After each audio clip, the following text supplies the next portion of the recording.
अब 8 साप्ताहिक जो आपने रिसर्च मेथोडोलॉजी पे 8 हफ्ते की कार्यशाला कराई है उच्च शिक्षा विभाग उत्तराखंड और Swami Vivekananda government PG college Lohaghat के द्वारा, तो इसमें महाविद्यालय की जो प्राचार्य हैं कार्यक्रम की अध्यक्षता कर रही हैं प्रोफेसर संगीता गुप्ता मैम, और इस वैलिडेटरी सेशन के जो मुख्य अतिथि हैं professor CD Sutha sir Berinag से, और विशिष्ट अतिथि हैं professor Kamla Joshi ma'am government degree college Amoli से।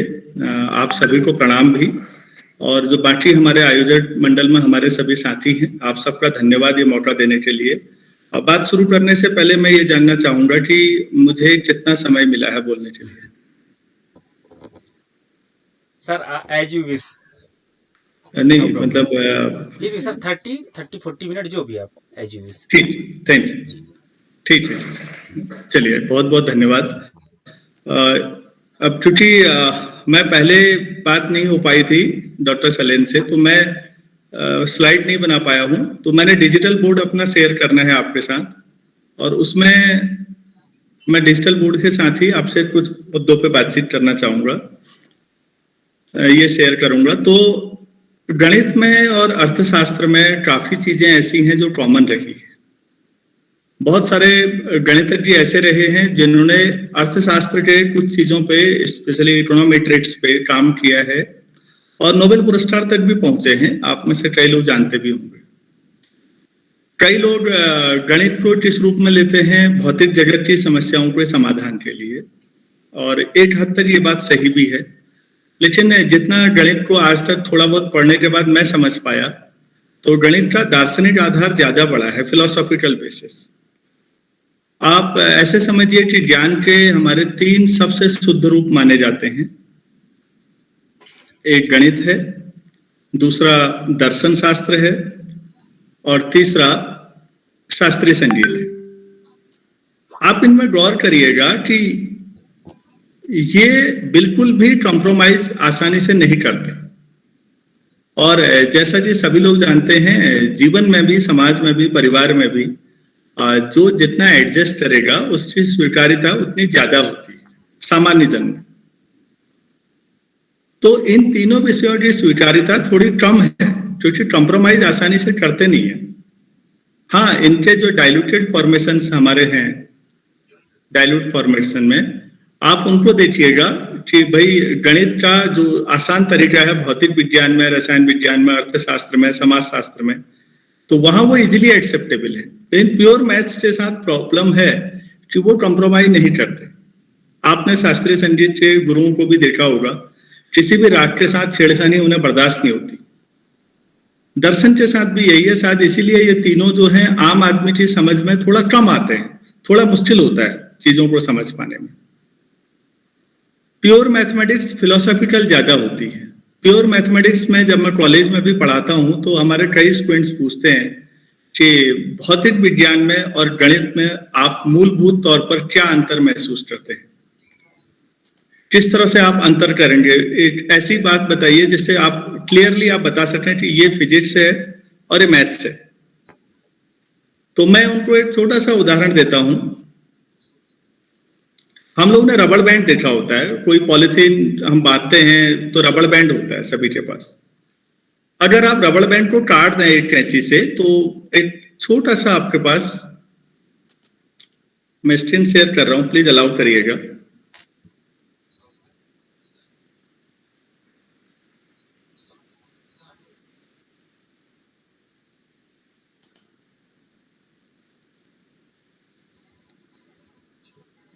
स्क्रीन शेयर हो पा रही है? Yes sir. सर हाँ, यहाँ से अलाउ कर दीजिएगा तो हो यस जाएगी। सर।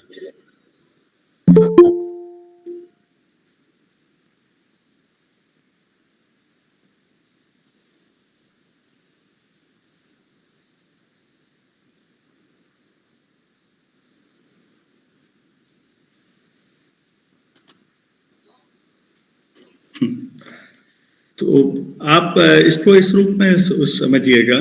क्या स्क्रीन शेयर सभी साथियों को हो रही है? Yes sir. यस मान सर। लीजिए आप रबड़ बैंड को काटते हैं और रबड़ बैंड नेचुरली अपनी टेबल पे पड़ा हुआ है और इतना लंबा है, तो जाहिर सी बात है हमारे फिजिक्स और केमिस्ट्री के साथी कहेंगे कि इसमें बहुत बड़ी संख्या में एटम्स और मॉलिक्यूल्स हैं। अगर मैं इस रबड़ बैंड को यहां तक खींच के ले जाता हूं तो आप भी जानते हैं कि इसमें जितने भी मॉलिक्यूल हैं उतने ही रहेंगे, जितने एटम हैं उतने ही रहेंगे, केवल उनके बीच का गैप बढ़ जाएगा। ये फिजिक्स की जो भौतिक जगत में हमारे आसपास की बातें हैं। लेकिन यहीं पर अगर मैं एक मैथमेटिक्स के छात्र से पूछता हूं कि ये दो लाइन सेगमेंट हैं, इसमें ज्यादा पॉइंट्स किसमें, इस लाइन में है या इस लाइन में है, तो एक गणित के छात्र के तौर पर मेरा जवाब होगा कि इनमें दोनों में ही नंबर ऑफ पॉइंट्स बराबर, दोनों में ही नंबर ऑफ पॉइंट्स बराबर होंगे। आप कितना ही छोटी लाइन लीजिए और दुनिया में कितनी ही बड़ी लाइन ले लीजिए, नंबर ऑफ पॉइंट्स हमेशा बराबर होंगे। मैं ये बताना चाह रहा हूं कि ये चीज प्रैक्टिकल लाइफ में नहीं हो सकती। सॉरी, मैं अभी थोड़ी देर पहले क्लास ले रहा था, वही बोर्ड में शेयर कर रहा था सर। तो कभी भी इतनी छोटी लाइन हो या इतनी बड़ी लाइन हो या इससे भी बड़ी लाइन, जितनी बड़ी लाइन आप सोच सकते हैं और जितनी छोटी सोच सकते हैं, दोनों में नंबर ऑफ पॉइंट्स बराबर होंगे। और अगर आप छोटी लाइन को खींचे बड़ी लाइन बना रहे हैं तो पॉइंट्स के बीच में गैप नहीं होगा। ये एक ऐसी चीज है जो भौतिक वस्तुओं के साथ संभव नहीं है, रबड़ बैंड के साथ पॉसिबल नहीं है। क्या मैं ये समझा पाया कि रियल लाइन वास्तविक नहीं है? इसका मतलब आप छोटे बच्चों को बचपन से पढ़ा रहे होते हैं कि ये 0 है, ये 1 है, ये 2 है, ये 3 है, इस तरह से आप पढ़ाते रह रहे हैं। ये लाइन का जो सिंबल है ये केवल बात समझने के लिए है। मैथमेटिक्स फिलोसॉफिकल लेवल पे कैसे जाती है मैं ये बताने की कोशिश कर रहा था, क्योंकि जो भी आप लाइन खींचते हैं वो लाइन केवल आपके दिमाग में है, आपकी इंटेलेक्चुअल प्रॉपर्टी है। इस लाइन को कहीं जिंदगी में ढूंढने की कोशिश मत करिए, कहीं भी नहीं मिलने वाली आपको। तो मैथ्स जो है वो फिलोसॉफिकल बेसिस पे ज्यादा ले जाती है। लेकिन अब क्योंकि जो प्रैक्टिकल लाइफ में आप लोग हैं, जैसे सोशल साइंस में हमारे साथी काम कर रहे हैं या इकोनॉमिक्स में ये सोशल साइंस का हिस्सा है, और भी कई जो लाइफ साइंस में भी बायो वाले काम करते हैं, तो थोड़ा सा मैं अप्लाइड मैथ्स का एक हिस्सा जिसको हम लोग बेसिक स्टैटिस्टिक्स कहते हैं, कुछ चीजें लाना चाहूंगा आपके सामने। और मैं अभी भी कहना चाहूंगा इनमें से सारी चीजें आपको मालूम है, लेकिन आप उसके बावजूद भी एंजॉय करेंगे, मैं उम्मीद करता हूं। सबसे पहले जब आप लोग डेटा, जब पीएचडी के दौरान हमारे स्टूडेंट्स डेटा कलेक्ट करते हैं, ये मैं स्टूडेंट्स के नजरिए से बात इसलिए कर रहा हूं क्योंकि जब मेरा अपना फील्ड है उसमें डेटा कहीं भी नहीं आता। मैथमेटिक्स में या लिटरेचर में, साहित्य में डेटा की जरूरत नहीं होती, लेकिन अधिकतर विषयों में आज पीएचडी करते समय डेटा चाहिए। तो जब आपके पास बहुत सारा डेटा होता है तो आपकी डेटा के साथ सबसे बड़ी परेशानी ये होती है कि ये डेटा सेंटर्ड कहां पर है, इस डेटा का सेंटर है कहां पर। सेंटर ढूंढने की कोशिश करते हैं आप हमेशा, और ऐसा आप बचपन से करते आ रहे हैं, आप चाहे इसे जानते हो या ना जानते हो।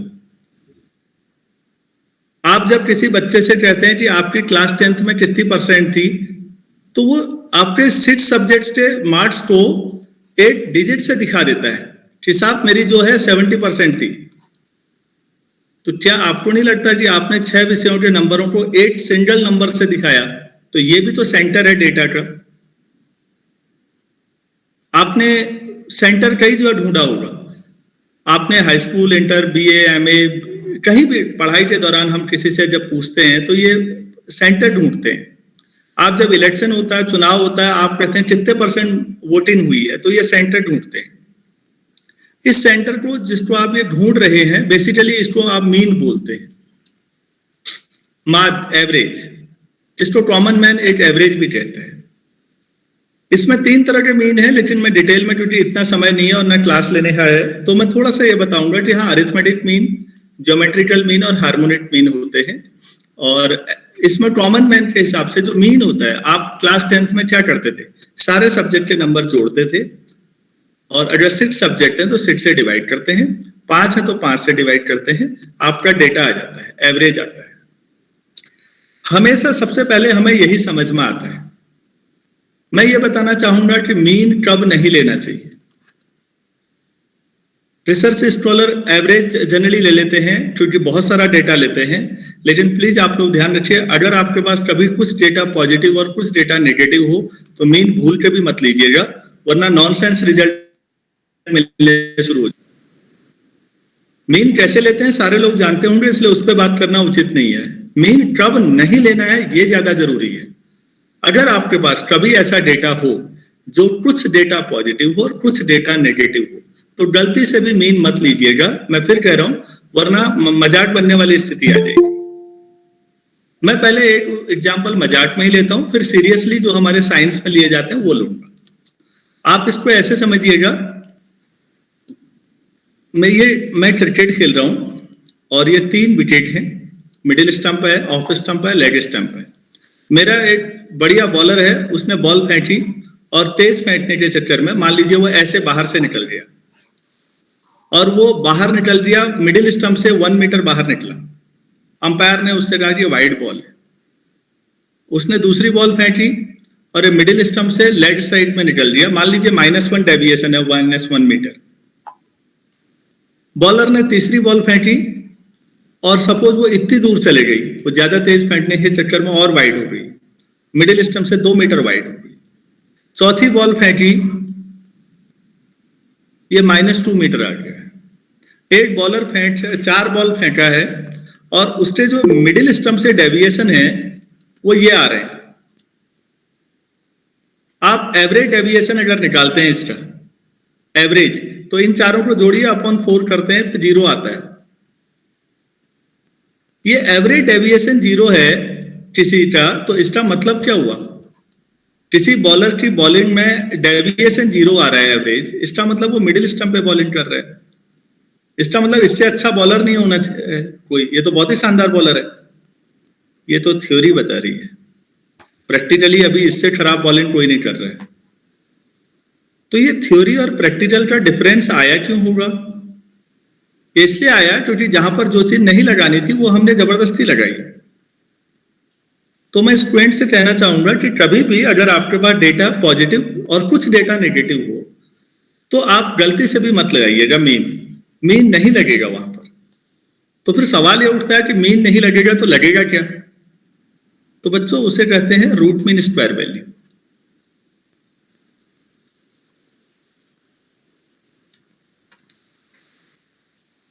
इसमें से रूट और स्क्वायर एक दूसरे के इनवर्स हैं।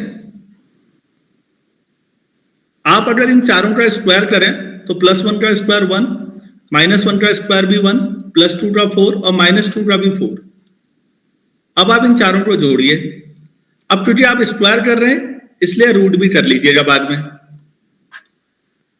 जोड़ने के बाद।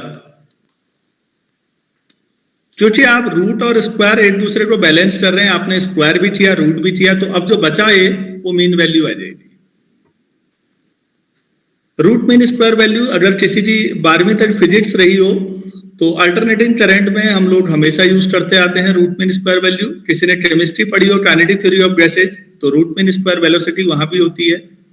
वो लोग ये जानते हैं। एक एग्जांपल मैंने फिजिक्स का दिया जल्दी में, एक केमिस्ट्री का, कभी दोबारा वक्त मिलेगा तो मैं फिर बताना चाहूंगा इसको कि आखिर रूट मीन स्क्वायर वैल्यू कैसे निकालते हैं, क्यों निकालते हैं। क्योंकि अगर एवरेज करंट की बात करते हैं आप, हमारे घरों में अल्टरनेटिव करंट आती है जो आधे साइकिल में पॉजिटिव होती है और आधे साइकिल में नेगेटिव होती है। ये पूरा 8 साइकिल होता है। अगर आप आधे में पॉजिटिव और आधे में नेगेटिव और उसका एवरेज लेंगे तो एवरेज करंट 0 हो जाएगी आपकी। अगर आपकी एवरेज करंट 0 है तो आप में से कई लोग तो हो सकता है बिजली विभाग पे मुकदमा ठोक दे कि जब करंट ही 0 है तो बिल किस बात का भेज रहे हैं आप। और ये नॉनसेंस रिजल्ट इसीलिए आया क्योंकि यहां भी आधा पॉजिटिव और आधा नेगेटिव था और आपने एवरेज ले लिया। तो यहां एवरेज नहीं लेते, यहां रूट मीन स्क्वायर वैल्यू लेते हैं। ये एक सामान्य सी गलती होती है और कई बार ऐसा होता है बच्चों के साथ, मैंने खुद महसूस किया है कि प्लस और माइनस की दिक्कत में, तो प्लस और माइनस के साथ ये ध्यान रखिएगा। ये पहला पॉइंट मैं बताना चाह रहा था।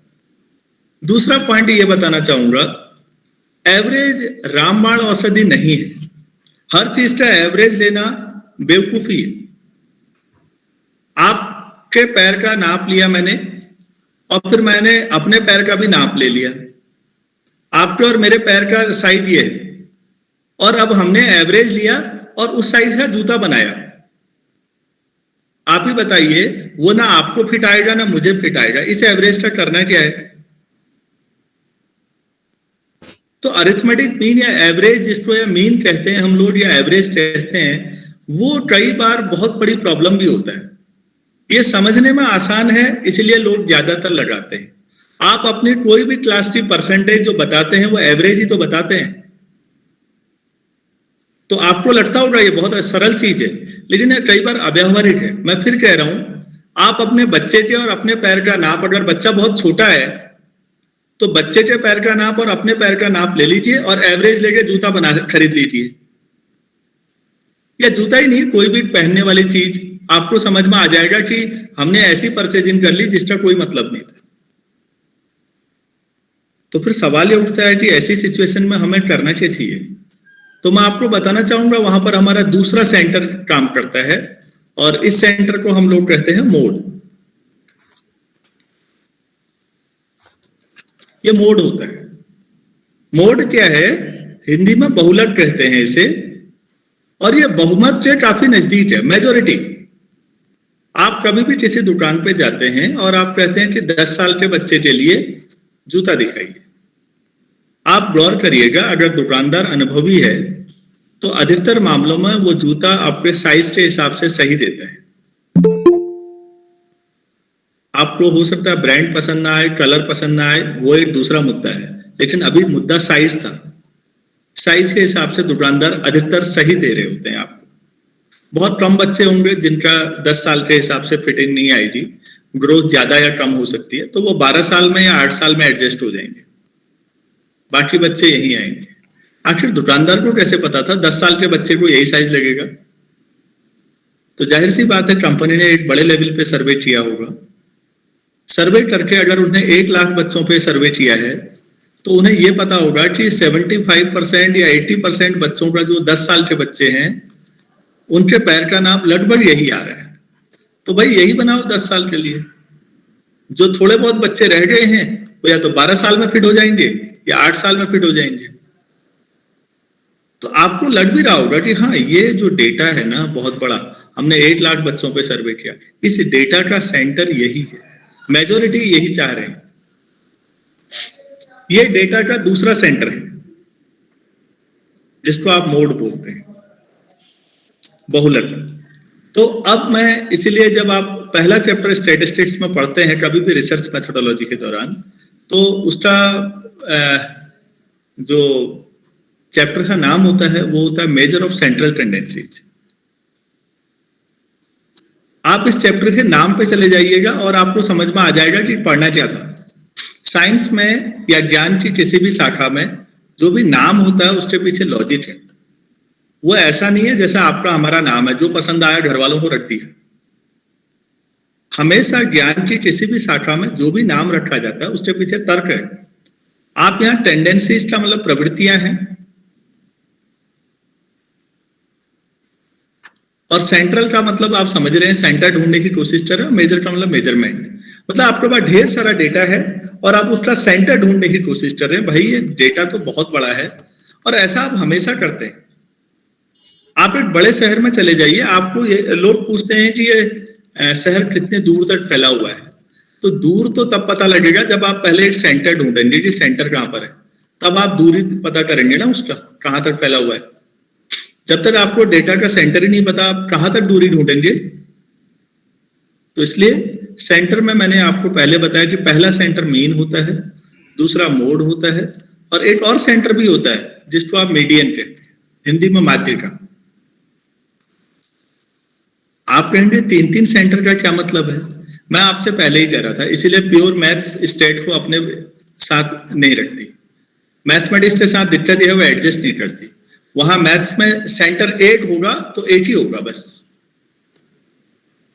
उनकी जिद है कि जो कह दिया सेंटर यही होगा। स्टैटिस्टिक्स के साथ क्या है, थोड़ा सा प्रैक्टिकल अप्रोच है। कभी ये वाला सेंटर, कभी ये वाला सेंटर, और कभी ये वाला सेंटर जस्टिफाइड है। प्रैक्टिकल लाइफ में ऐसा ही होता होगा, इसीलिए ये अप्लाइड मैथ्स का हिस्सा बना दिया गया। प्योर मैथ्स ने अपने आप को इससे अलग कर लिया। ये ऐसा ही है जैसे शास्त्रीय संगीत और सुगम संगीत का अंतर है। जो हमारे जनता के बीच होगा वो फिल्मी गाने, गैर फिल्मी गाने जो भी आप सुनते हैं, शास्त्रीय संगीत सुनने वालों की संख्या नाम मात्र की होगी। बिल्कुल ऐसे प्योर मैथमेटिक्स के साथ है। मैं ये नहीं कहना चाह रहा हूं कि प्योर ज्यादा महान या महत्वपूर्ण है, दोनों का अपना रोल बहुत शानदार है, क्योंकि ज्ञान वो किस काम का जो जिंदगी में कहीं यूज ना हो। तो अप्लाइड कोई भी ब्रांच हो, कोई भी ब्रांच हो, हर एक का एक कोर और एक अप्लाइड होता है, और कोई भी ब्रांच दूसरे से कम या ज्यादा नहीं है, दोनों के अपने इंपॉर्टेंस है। माध्यमिका में हम ऐसा करते थे, बचपन में हम प्रेयर में खड़े होते थे, तो टीचर्स ने हमेशा कहा कि भैया जब से सबसे कम हाइट वाले आगे खड़े हो जाओ और इस तरह से खड़े हो जाइए। हम ऐसे खड़े हो जाते थे। मैं तो कम हाइट वाला ही रहा हमेशा, तो अधिकतर आगे ही खड़ा रहा। आप यहां पर देखेंगे ये इसी को असेंडिंग ऑर्डर कहते हैं। ये ज्योमेट्रिकल डिस्प्लेसमेंट मीन है कि यार इतने सारे हैं, इसमें बीचों बीच में कहां पर होगा, ये बीच में दिख रहा है कुछ, तो दिस इज कॉल्ड मीडियन। ये पोजिशनल मीन है, ये भी एक अपने आप में एवरेज है, इसको पोजिशनल मीन कहिए। मैं फिर आपसे कह रहा हूं, ये सारी चीजें मैं केवल इंफॉर्मेशन दे रहा हूं। कभी ऐसा मौका मिले जिसमें 1.5-2 घंटे मुझे मिले तो मैं डिटेल में एक एक चीज समझाऊं। आज सारे गुरुजन हमारे बैठे हुए हैं, उनके बीच ये सब बोलना बड़ा अजीब सा लग रहा है, तो मैं केवल एक इंफॉर्मेशन दे रहा था। ये पहला चैप्टर होता है हमारा जिसमें हम रिसर्च मेथोडोलॉजी में समझाते हैं कि आखिर आपका जो डेटा है उसका सेंटर कहां पर है। आज आपके पास सॉफ्टवेयर है, वो अच्छी बात है, आप डेटा निकाल लेंगे, आप बहुत सारे graph, chart, pie chart, histogram, दुनिया भर की चीजें बना लेंगे, मीन, मॉड, मीडियन भी लगा देंगे, सॉफ्टवेयर आपको कैलकुलेट करके देगा। लेकिन मीन लगाना है या नहीं लगाना है ये तो आपको खुद पता होना चाहिए ना। जब तक आपको ये पता नहीं चलेगा कि कौन सी चीज कब नहीं लगानी है, आप कैसे बनाएंगे चीजों को। तो सॉफ्टवेयर के एप्लीकेशन के लिए भी एक मिनिमम इंफॉर्मेशन सब्जेक्ट की होनी चाहिए। जब आप ढेर सारा डेटा आपके पास होता है स्टूडेंट्स के पास, और उस डेटा का आपने सेंटर भी ढूंढ लिया, तो अब आप जानना चाहते हैं कि इस सेंटर से डेटा कितनी दूर तक फैला हुआ है, कितना ज्यादा दूरी तक फैला हुआ है। ये फैले हुए के लिए जाहिर सी बात है कि डिस्पर्सन शब्द ही आना चाहिए। तो इसका मतलब हमारा दूसरा चैप्टर होना चाहिए मेजर ऑफ डिस्पर्सन। मेजर मतलब मेजरमेंट, डिस्पर्सन का मतलब होता है जितनी दूर तक ये डेटा फैला हुआ है। डेटा जितनी ज्यादा दूर तक फैलेगा वो अच्छा है, या डेटा जितना कम दूरी तक फैलेगा वो अच्छा है। अब मैं इस पे बात करना चाहूंगा, आखिर कौन से डेटा को हम ज्यादा अच्छा माने, कितनी दूरी तक फैलेगा। इसके लिए हम लोग निकालेंगे जाहिर सी बात है डेविएशन, और जिस डेविएशन की हम बात करते हैं उसको हम बोलते हैं स्टैंडर्ड डेविएशन।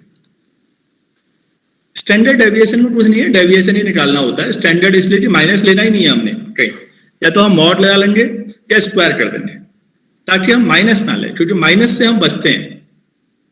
मैं फिर आपको एक प्रैक्टिकल लाइफ का एग्जांपल बताना चाहूंगा, आखिर ये चैप्टर क्यों जरूरी है। आप एक बात बताइए, मैं जिस दौर में पैदा हुआ, जिस दौर में बड़ा हुआ, उस दौर में 2 महान खिलाड़ी भारतीय क्रिकेट में रहे। दोनों का, राहुल द्रविड़ और वीरेंद्र सहवाग का मैं नाम लेना चाहूंगा। ये एक सामान्य सा हंसाते हुए उदाहरण है आप, लेकिन इसको गौर से समझिएगा, आपको ये समझ में आ जाएगा कि आखिर इस चैप्टर को पढ़ाने के पीछे औचित्य क्या होता होगा। सपोज हम मान लेते हैं कि कहीं पर राहुल द्रविड़ किसी सीरीज में बैटिंग कर रहे हैं और उन्हें एक मैच में 90 बनाए, दूसरे में 100 बनाए, तीसरे में 120 रन बनाए एंड सो ऑन। और सपोज 6 मैचों में उन्हें 600 रन बनाए, मान लेते हैं।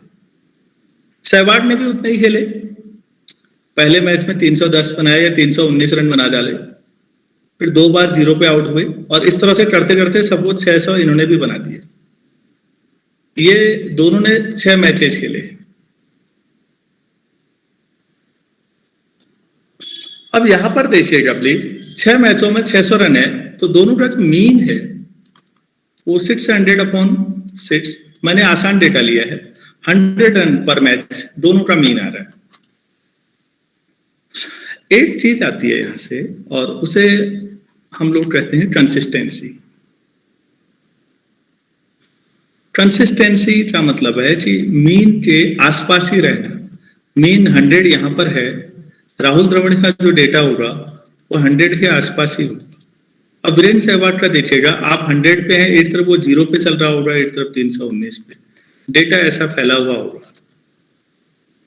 आपको समझ में खुद ही आ जाएगा कि ये कंसिस्टेंसी ज्यादा महत्वपूर्ण मुद्दा है। कई बार दो बच्चों का मीन बराबर होता है। ये तो क्रिकेट तो एक उदाहरण था। आप दो स्टूडेंट्स के नंबर भी सोच सकते हैं। क्लास 10th में दो स्टूडेंट्स हैं, उनके मार्क्स हैं,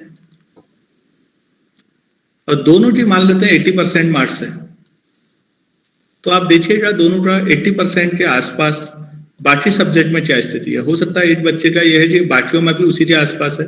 एक में तो 45 आए हैं, एक में 95 आए हैं, बस एवरेज जो है 80 है। तो फ्लक्चुएशंस यहाँ ज्यादा है, यहाँ कम है। डेविएशन जितना कम होगा, स्टैंडर्ड डेविएशन से मेरा मतलब है, कंसिस्टेंसी उतनी ज्यादा होगी। कंसिस्टेंसी जितनी ज्यादा होगी, मार्केट में ब्रांड वैल्यू आपकी उतनी ज्यादा होगी। मैं रिपीट कर रहा हूं, कंसिस्टेंसी जितनी ज्यादा होगी, मार्केट में ब्रांड वैल्यू उतनी ज्यादा होगी। आप एक बात सोचिए, मार्केट में आप कोई सपोज आप कोई मोबाइल खरीदते हैं। अब मोबाइल तो आपको किसी ब्रांडेड कंपनी का भी मिल सकता है, और कोई लोकल आपने कहीं से खरीदा, और वही सारे फीचर वाला, जितने फीचर आपको किसी ब्रांडेड फोन में मिल रहे हैं, वही सारे फीचर वाला फोन उससे 1/3 रेट में भी आपको लोकल ब्रांड का मिल सकता है। फीचर लगभग वही होंगे जो दिखते होंगे शुरू में। अब आप ही बताइए, ऐसी सिचुएशन में एक ही सेम फीचर में एक मोबाइल आपको 60,000 रुपए का मिलता है और एक 15,000 का मिल रहा है। अंतर किस चीज का है? मैं फिर कहना चाहूंगा, अंतर कंसिस्टेंसी का है। अगर ये मान लेते हैं कोई ब्रांडेड कंपनी है, तो अगर इसने कहा कि हमारा फोन जो है 3 साल मिनिमम गारंटी वारंटी कुछ है, या जो भी फीचर दे रहे हैं, तो ये मान के चलिए कि इनके जो अधिकतर प्रोडक्ट होंगे वो इसके आसपास ही होंगे। कुछ हो सकता है कभी बाय डिफॉल्ट मैन्युफैक्चरिंग फॉल्ट हो सकता है, लेकिन मैक्सिमम जाएगा। यहां पर आप क्या कहेंगे? वही सर, मार्केट में ये आपकी किस्मत है, ये फोन 3 साल भी चले और 3 दिन भी चले, आप कुछ नहीं कह सकते इसमें। ये इनकंसिस्टेंसी की वजह से ही वो सारे फीचर होने के बावजूद इसकी मार्केट वैल्यू कम है। आज डेल है, एप्पल है, सैमसंग है, अगर वो मार्केट में ब्रांड वैल्यू बने हुए हैं, तो उसमें सबसे बड़ा रोल ये है कंसिस्टेंसी का, मतलब स्टैंडर्ड डेविएशन मिनिमम, इसी का स्क्वायर वेरिएंस भी है। जितना डेविएशन कम होगा मीन के साथ या सेंटर के साथ, डेटा का जो भी सेंटर है, जितना उसके साथ डेविएशन कम होगा, चीजें उतनी वो कंसिस्टेंट होगी, मार्केट वैल्यू ज्यादा होगी। और जितना डेटा डिस्पर्स होगा आपके डेटा को देखते ही कोई एक्सपर्ट समझ जाएंगे कि आपने कितना शानदार काम कर रखा और कितना कंसिस्टेंसी दिखाई। तो कंसिस्टेंसी और ये दोनों चीजें मीन से पता नहीं लगी। शायद इसीलिए मुझे, वैसे भी मैंने जो एग्जांपल ऊपर दिया था, वीरेंद्र सहवाग को आपने कभी भी देखा होगा आईपीएल में कभी बहुत ज्यादा पैसे नहीं मिल पाए, क्योंकि जो पैसा लगाता है वो कंसिस्टेंसी चाहता है। जो पैसा लगाता है मार्केट में वो कंसिस्टेंसी चाहता है किसी भी प्रोडक्ट के साथ। और कंसिस्टेंसी का मतलब आप समझ जाइए मिनिमम स्टैंडर्ड डेविएशन।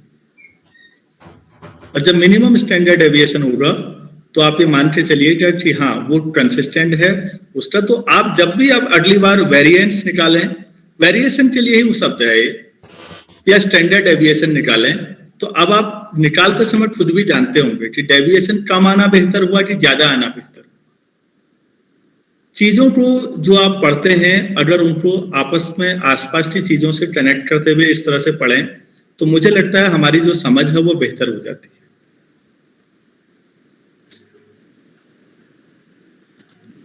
अब सारे लोग हमारे सीनियर्स बैठे हुए हैं, तो कई बार मुझे लगता है कि आज मैंने बहुत ज्यादा शॉर्ट किया। नॉर्मली जितना मैंने अभी बताया इसके लिए मुझे 2 से 2.5 घंटा चाहिए, तो मैं सीधे सीधे पॉइंट्स पे आ गया। और मुझे लगता है कि आज इतना बोलना वैलिडिटरी सेशन में पर्याप्त है। इतने पेशेंस के साथ ये सारी चीजें जो कई बार हो सकता है रिलेवेंट ना भी हो, सुनने के लिए आप सभी का बहुत बहुत धन्यवाद।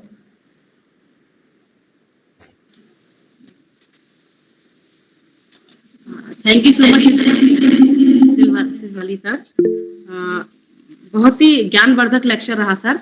और मुझे नहीं लगता था कि गणित इतना आसान भी हो सकता है और इतने सरल तरीके से आपने समझाया। मुझे पूरा यकीन है कि सभी पार्टिसिपेंट्स ने इस लेक्चर को बहुत अच्छे से समझा होगा और मैथ को भी एंजॉय किया होगा। शोध में अभी जब हमने SPSS की बात की तो तमाम वेरिएबल्स की बात हम करते हैं, तो हम गणित से नहीं बच सकते, तो कहीं ना कहीं बेसिक्स आ ही जाता है मैथ का। तो thank you so much sir. और बाकी प्रतिभागियों का भी हार्दिक धन्यवाद कि हमारे साथ बने हुए हैं। अब मैं समापन समारोह की ओर आती हूँ। हमारे बीच में हमारे मुख्य अतिथि प्रोफेसर CS सूटा सर, प्रिंसिपल बेरीनाथ, और विशेष अतिथि के रूप में, स्पेशल गेस्ट के रूप में प्रोफेसर कमला जोशी मैम, प्राचार्य अमोड़ी, डिस्ट्रिक्ट चंपावत प्रस्तुत हैं। चूंकि मैं कार्यक्रम के बारे में शुरू से बता चुकी हूँ बेसिक्स कि ये कार्यक्रम हमारा 22 अक्टूबर को शुरू हुआ था, उसकी एक ब्रीफ रिपोर्ट मैं प्रस्तुत करना चाहती हूँ। उस रिपोर्ट के द्वारा आप सबको बाकी विशेष रूप